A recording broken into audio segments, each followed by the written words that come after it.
Stay tuned now for Taking Action with Parisa Naruzi. I'm Askia Muhammad. Thank you for listening to WPFW Washington.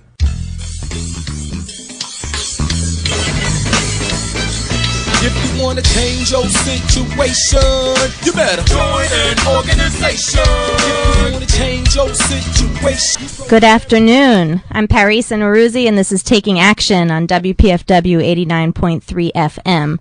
Every Tuesday at 1 o'clock, Taking Action brings to you stories and information about taking action to fight displacement in our city, save our schools and communities, stand up for justice, build our power, and hold government officials accountable.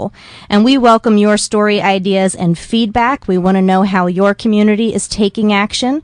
So you can call us at Empower DC at 202-234-9119, or you can email us at takingactiondc@gmail.com. So today we have a really important show. I want to make sure that we're all aware of another key organization in the city that is taking action on behalf of consumers every single day. My guest is Sandra Mattavous Frye, and she is the DC People's Counsel. So she leads the office of the DC office of the People's Counsel.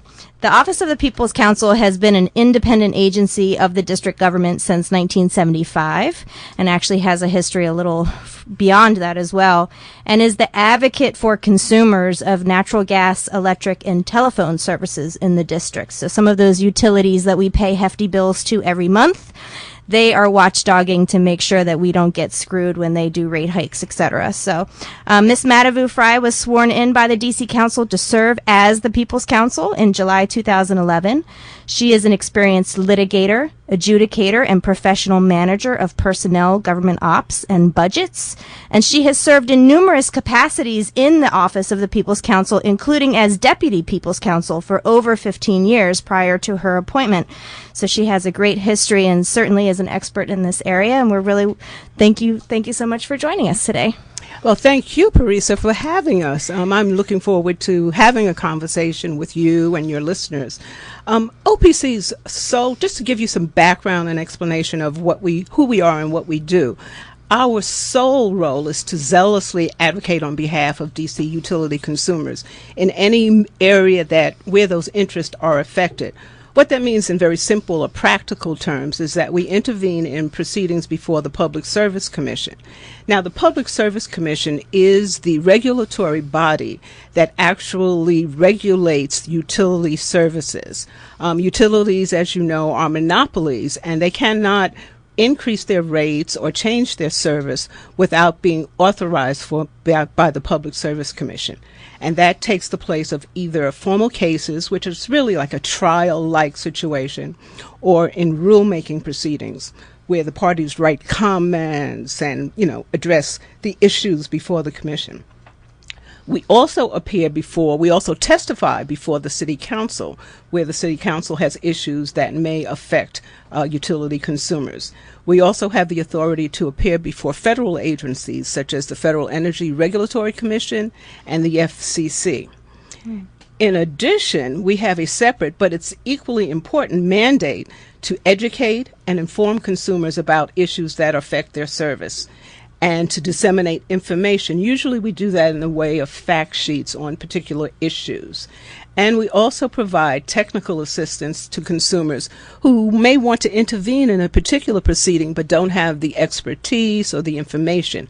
We help them provide that and help them through the regulatory process.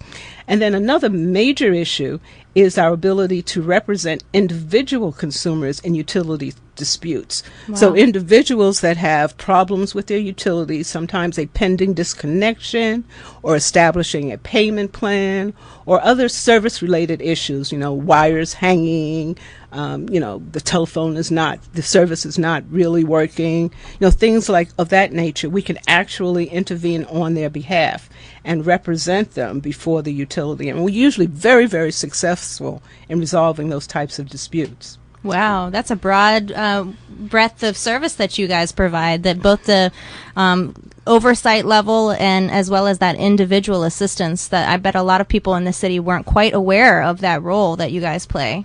Well, yeah, and this is why it's important for us to get the word out, because so many people don't know what we do or don't know that we even exist. So it is I have a very large or a very effective consumer services division, and we are out in the community at ANC commissions and community meetings. But it's always important to get the word out and to tell you, what we do and how we do it.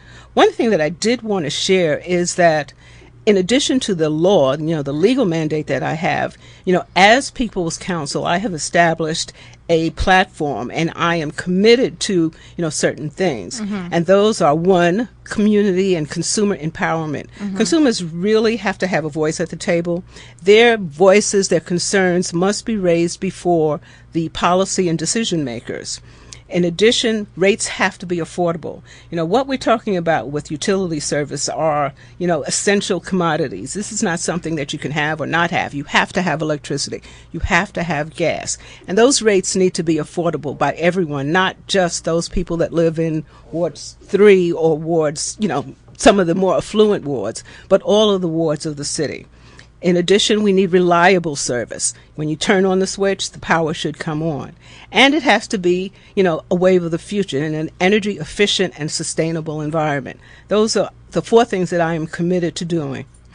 Wow, and we're already getting calls, so I know that it's a topic of importance to the listeners. We will take your calls today. You can call 202-588-0893, and we're speaking with Sandra Mattavous Frye. She's the People's Counsel and leads the Office of the People's Counsel, which we've just been hearing about, is an advocate for consumers of natural gas, electric, and telephone services. So you right now are limited to those 3 utilities, although the breadth can change, I understand. So specifically, which utilities are you guys watchdogging? Pepco, Washington Gas, and Verizon. Okay. In addition, we also have limited authority or manage watchdog status over some of the alternative competitive energy suppliers that are coming up. And that goes more directly to their practice, to their service practice, not necessarily their rates. Okay, we're going to go ahead and take this first call. Caller, are you with us? Question or comment?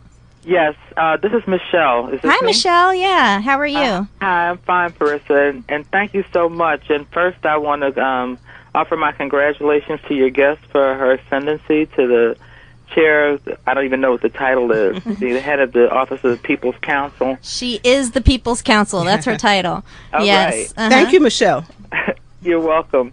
But I also wanted to share with listeners that the Office of the People's Counsel is so critically important to us as residents because they are our voice.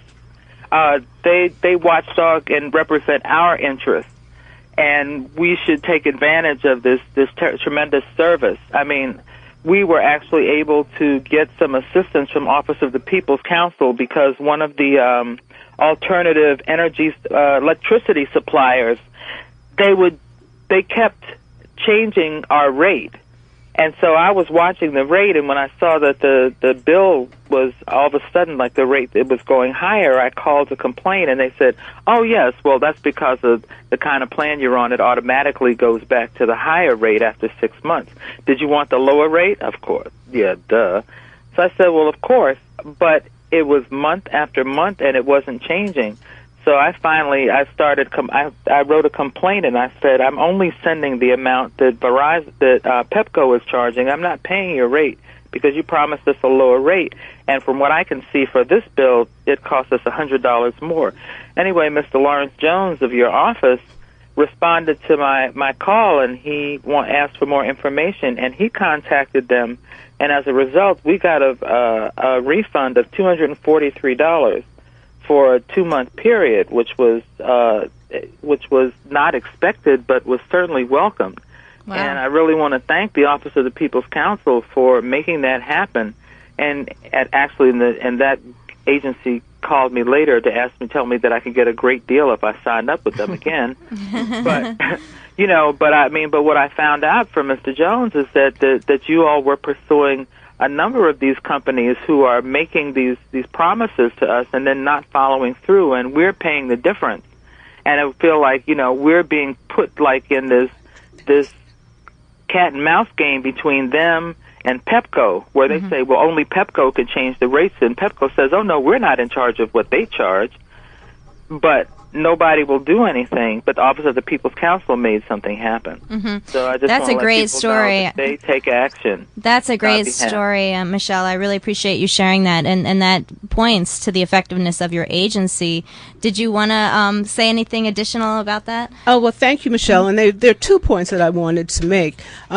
That case underscored how important it is for us to interact with our consumers. I mean, we discovered that was a problem by going out into the community, and many community members told us that they were being approached by these suppliers who said that they could give them a better deal.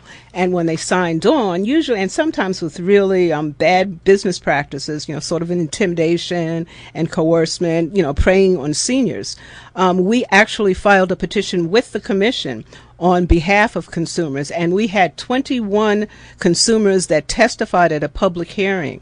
And as a result of that, we were able to reach a settlement with the largest abuser of that particular proceeding, and we received a $100,000 settlement, which was applied to the Greater Washington Urban League, and they were able to provide energy assistance to consumers who were having difficulties during the last winter heating season. In addition, as you mentioned, Michelle, those consumers who registered and who had whose credit was affected did receive refunds. So that was a very successful endeavor, and again, it was a partnership with the office and the public.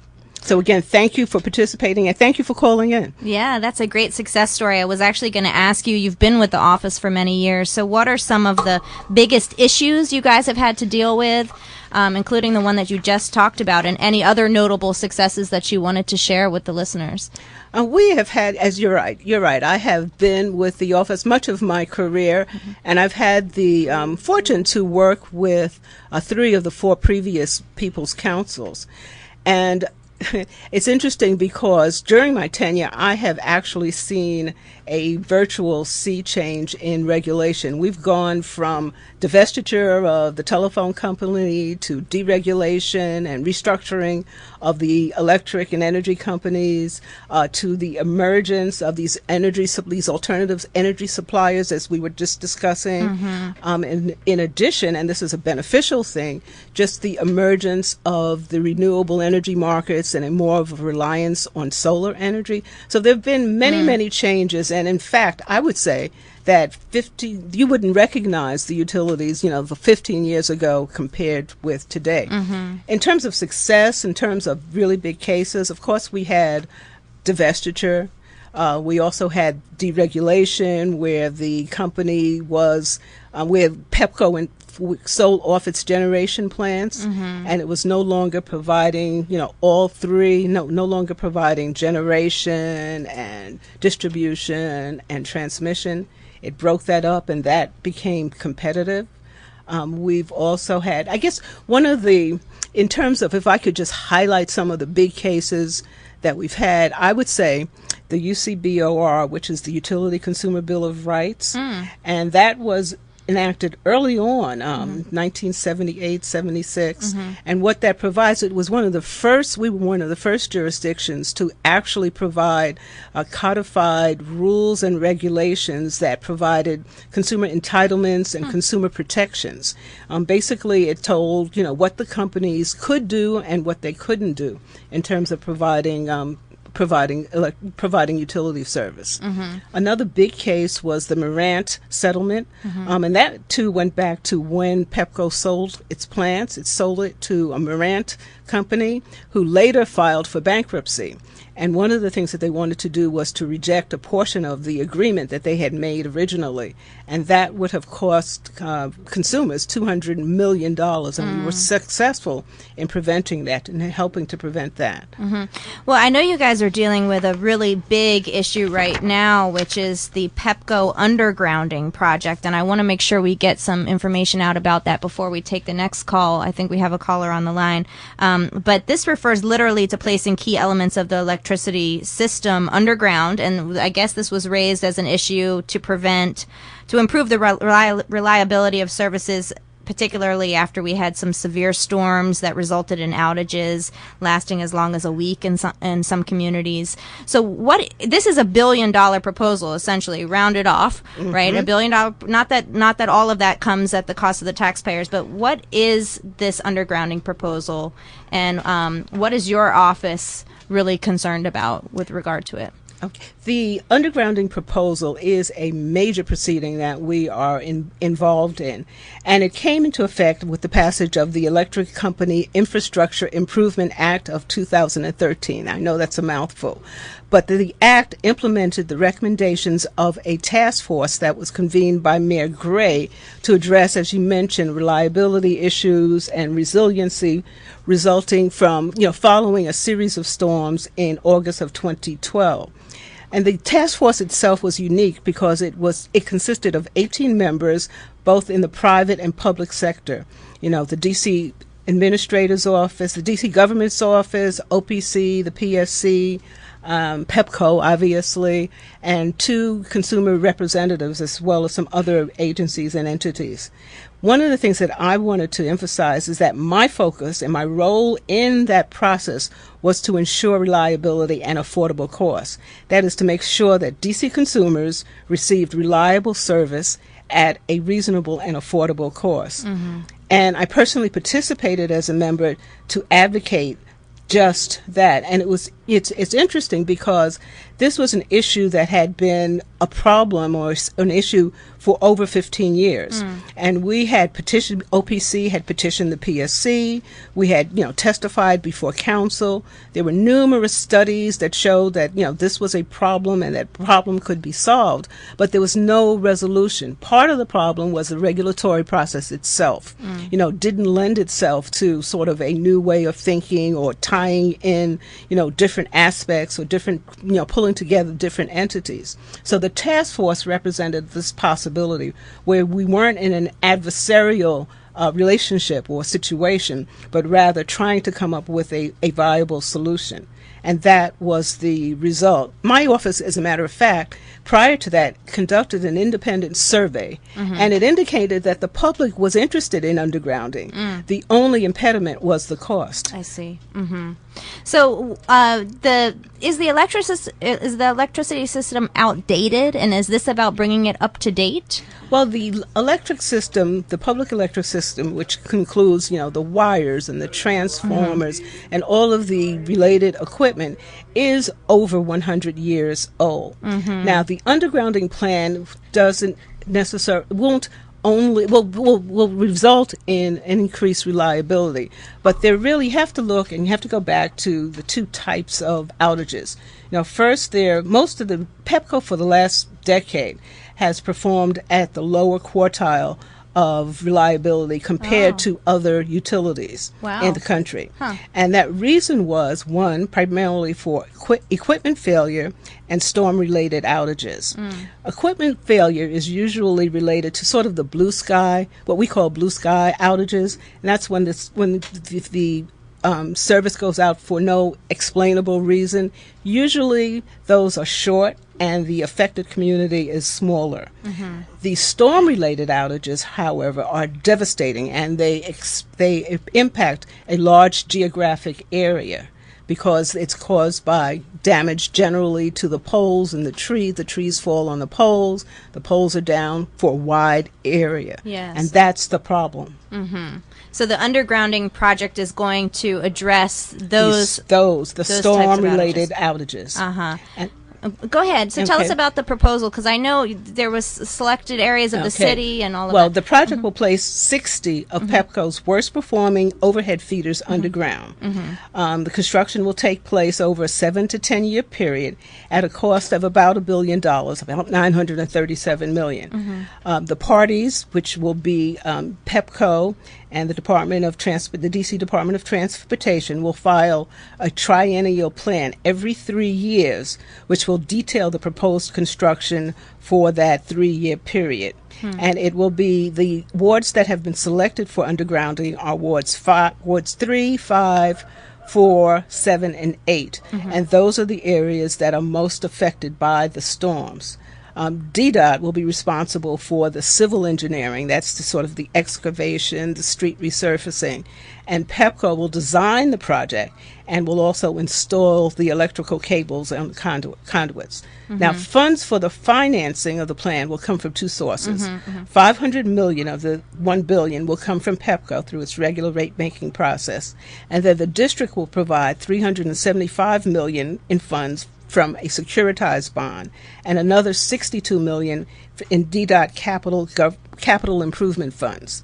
Now, all of these will be recovered from ratepayers in two surcharges on their monthly bills. Now, I do note that consumers who are on the RAD program, Residential Aid Discount Program, will not be billed for the surcharge.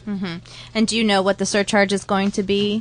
The initial rate for the surcharge has been projected to be $1.36 for the DDOT charge and 18 cents for the PEPCO construction charge. So that's approximately a little less than $2 for the first year.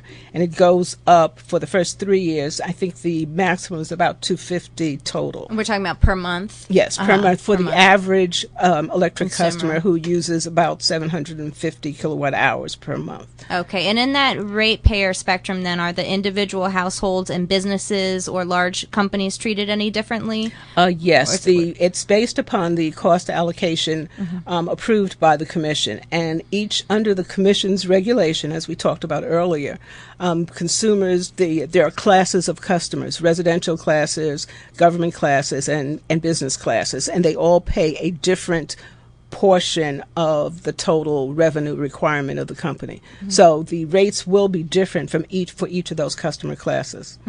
So this proposal has been in the works for several months now, and I think you've already had some public hearings on the issue. Yes, we have had 7 community hearings. The company filed its application in late spring, and we've had 7 community hearings. But the most important thing is that there is another hearing another community hearing that's scheduled for September 9th at the D.C. Public Service Commission, which is located at 1333 H Street Northwest. It's on the 7th floor. Was it 1311 or 1333? 1333. Oh, okay. All right. I had it wrong. There you go. 1333 H Street Northwest. Okay. Yes. Okay, at 6 p.m., yes. And that's on September 9th. And so that is an opportunity for folks to testify about this proposal before the Public Service Commission. And as typical with these bodies, you have 3 minutes, usually as an individual, 5 minutes if you represent an organization. And you can sign up to testify by calling the Public Service Commission at 202-626-5100.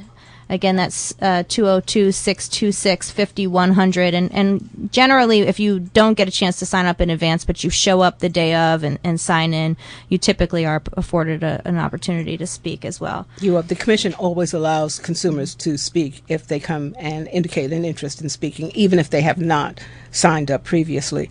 And I would strongly encourage your listeners to come, because both PEPCO and the D.C. government will provide a summary or details of the plan. So this is not only an opportunity to ask questions or to raise concerns, but to listen. So if you simply are interested in getting more details, that's an opportunity to do so. Are there drawbacks to the plan that OPC has been recommending changes around? Well, I want to answer that in 2 ways. First of all, undergrounding is not a panacea. People have asked, well, if we underground the wires, will there never be any outages? No, there won't be. Their outages will occur. However, the undergrounding will will significantly reduce, increase reliability and reduce outages. The other thing is that, one of the things that I was interested in being a member of the task force and in, looking through, helping, assisting in the legislation, the drafting of the legislation, was to make certain that there were certain opportunities for the public and for my office to look at the plan as it's finally filed to see if it met, the initial criteria, if it was definitely in the public interest. And we've had that opportunity to do that. And we, for the most part, we think that the plan is consistent with the Act. However, there are certain areas that we've looked at and that I am concerned with, and I have filed formal comments before the Commission.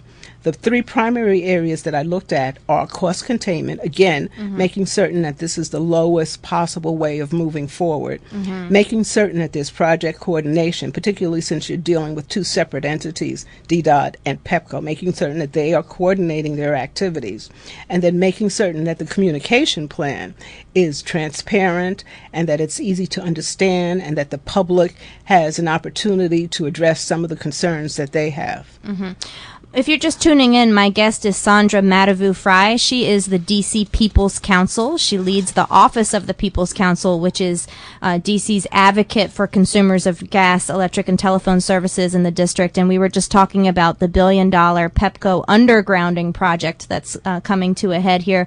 We're going to take your calls right after this music break. Give us a call at 202-588-0893, and we have time for your questions and comments for Sandra.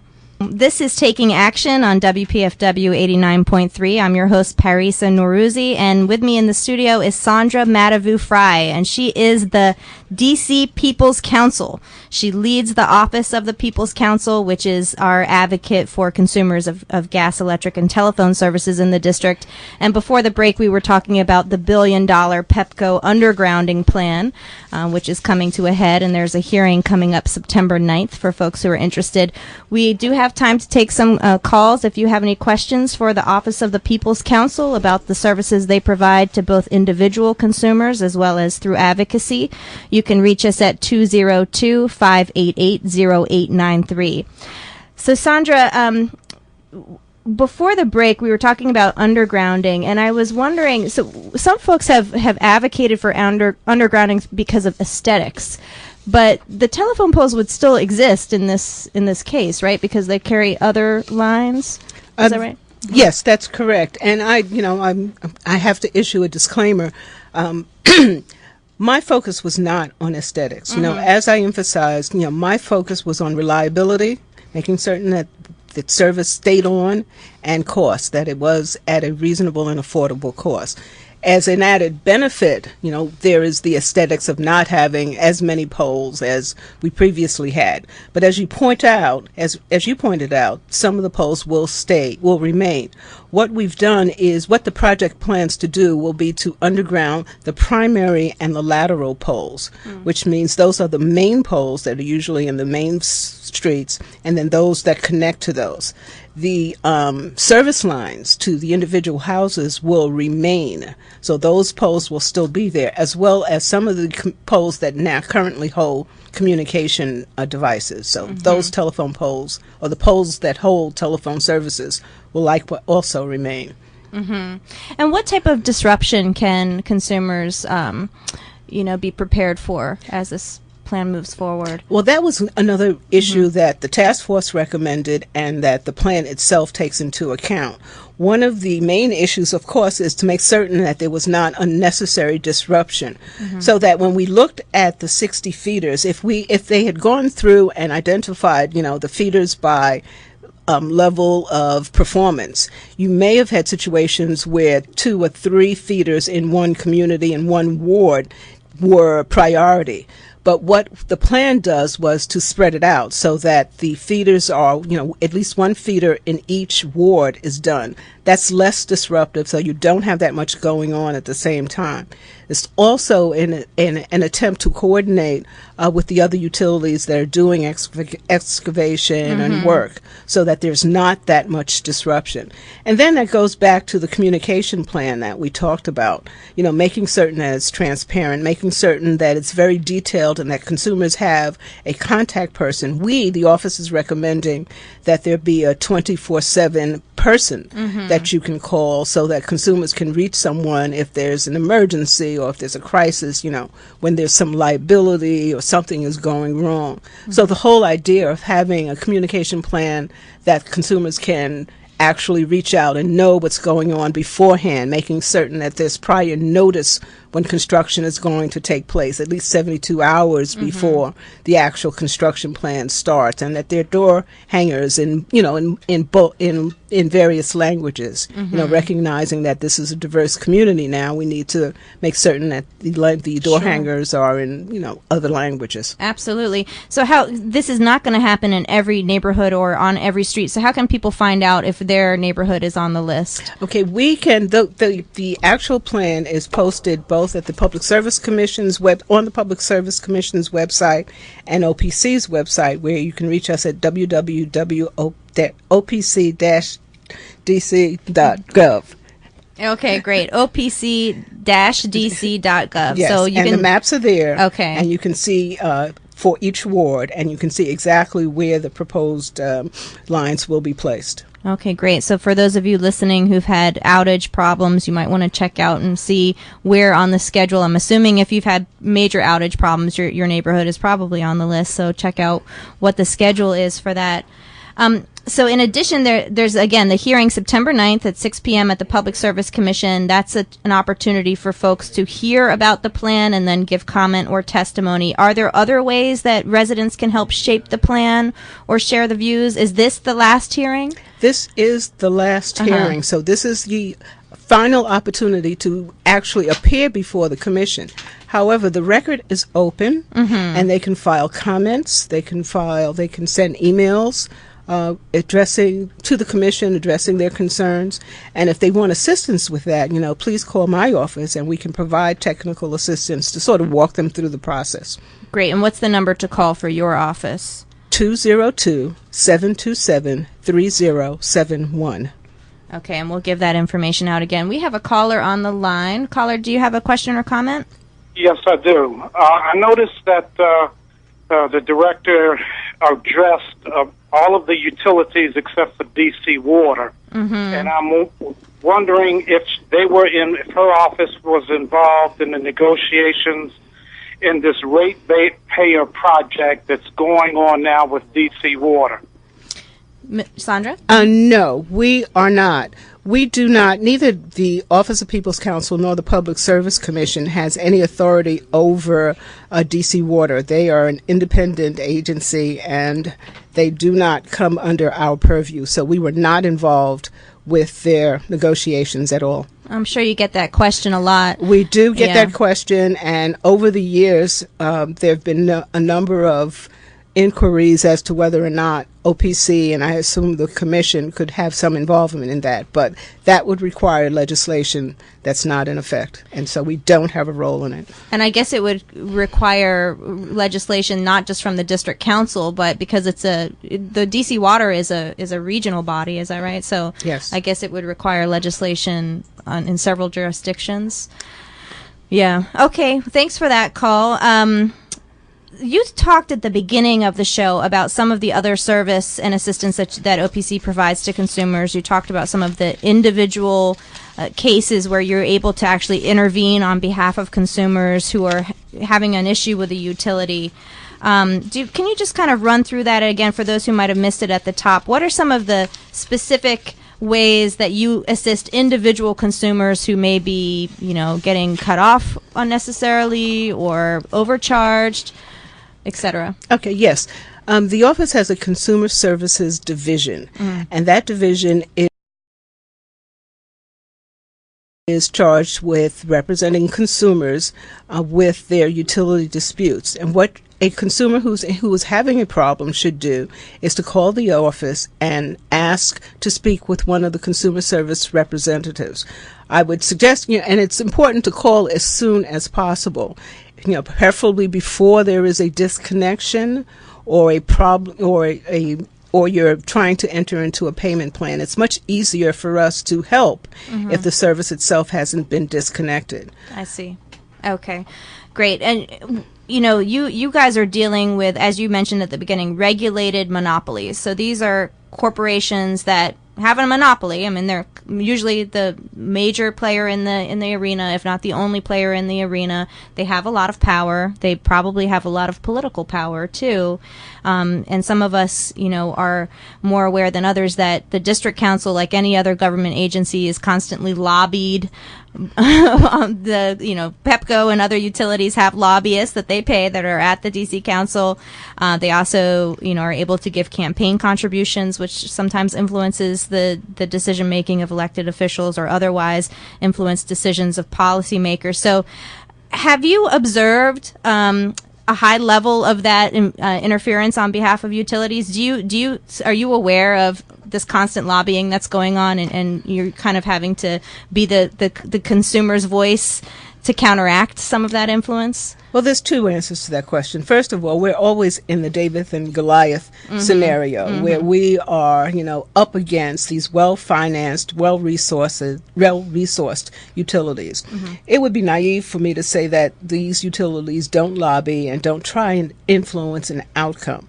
However, one of the things that is important, and we didn't really get a chance to talk about it as much, is that the Office of People's Counsel is an independent agency, as well as the Public Service Commission.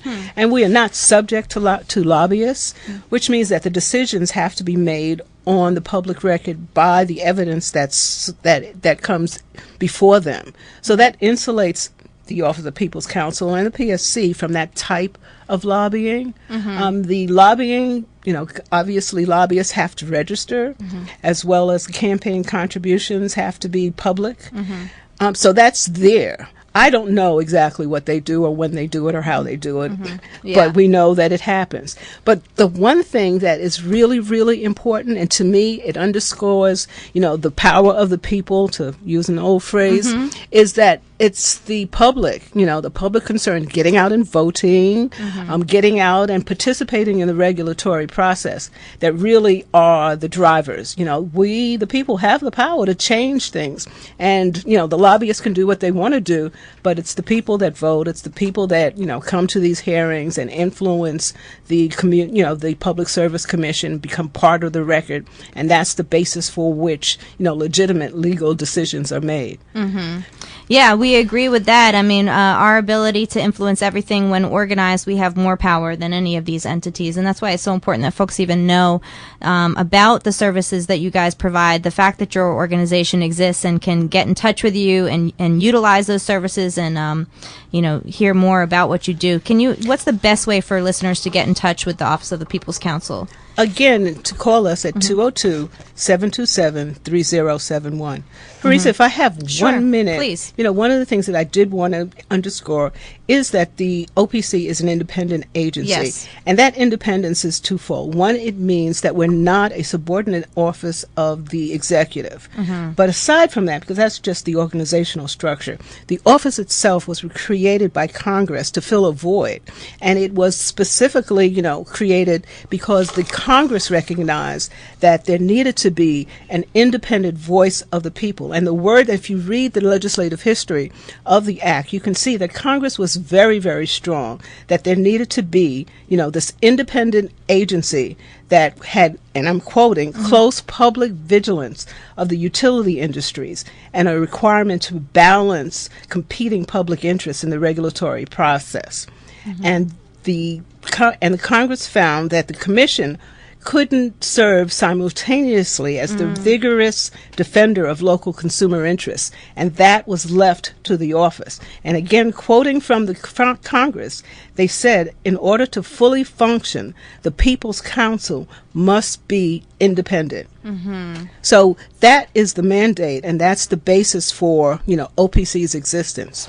That's great, and I guess we do have a couple agencies that are maybe modeled after that. Maybe the Office of the Tenants Advocate is sort of modeled after. Yes, it was. But as the caller mentioned, nothing like that for DC Water and probably many other entities that are impacting the consumers. So we're grateful to have the Office of the People's Counsel. Is this structured? This type of agency, does it exist in many states? Yes, there are consumer advocate offices in approximately 41 of the 50 states. Okay. And we do have a national organization and annual meetings. Okay, great. And some of the issues are the same. That's the interesting part. There are similarity in the issues. Well, just as we wrap up here, is there anything on the horizon or any new programs or plans to expand the scope of your office that you're thinking about as the director or the head? I'm always interested in expanding the office and making certain that we stay on top of the emerging issues. For example, a few years ago, I created the energy efficiency and sustainability section, to deal with, energy efficiency and renewable energy, and solar energy and the impact that was having on our community. And we've been very effective there. Now, in terms of issues, there are all sorts of issues on the horizon. We have a PEPCO merger that's pending. We have a big case regarding the transition from copper wire to fiber optics involving Verizon. So there are a lot of major land, proceedings that really are going to change the regulatory landscape. So I hope you will invite us back in so that we can talk about those as well. Yeah, anytime. It's been a pleasure to have you as my guest. Again, that was Sandra Mattavous Frye, the D.C. People's Counsel. And there is a hearing September 9th at 6 p.m. at the Public Service Commission, which is 1333 H Street Northwest. And that's on the issue of the PEPCO undergrounding project. You can go hear about the issue, and then if you choose to, you can also sign up and testify. If you want to get in touch with the Office of the People's Counsel, call 202-727-3071. And thanks again for joining me. Thank you so much for having me.